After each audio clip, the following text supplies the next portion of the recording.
মানুষের আসল সৌন্দর্য তার চেহারার কালারে নয়, মানুষের আসল সৌন্দর্য তার চেহারার সৌন্দর্যে নয়, মানুষের আসল সৌন্দর্য তার গায়ের চামড়ার রং দিয়ে নয়, মানুষের আসল সৌন্দর্য তার চরিত্র এবং ব্যবহারের মধ্যেই লুকিয়ে আছে। ঠিকই না বলেন?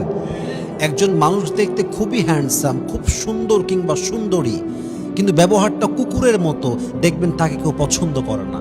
সে যেখানেই যাক মানুষ ওখান থেকে উঠে যায়, সে যেখানেই যাক মানুষের মুখের খুশিটা হারিয়ে যায়, হাসিটা হারিয়ে যায়। কিন্তু যে মানুষটা দেখতে একটু শ্যাম বর্ণের কিংবা একটু দেখতে কালো কিন্তু ব্যবহারটা সুন্দর, চরিত্রটা ভালো, দেখবেন ওই মানুষটাকে সবাই ভালোবাসে। কারণ কি? মানুষের আসল পরিচয় তার গায়ের চামড়ায় নয়, আসল পরিচয় তার ব্যবহারে, আসল পরিচয় তার চরিত্রে। এই জন্য আমরা বাঙালিরা বলি যে ব্যবহারেই বংশের পরিচয়। আল্লাহ আমাদের সবাইকে রূপ সুন্দর করার আগে চরিত্র এবং ব্যবহারকে সুন্দর করার তৌফিক দান করুক। পড়েন সবাই আমিন।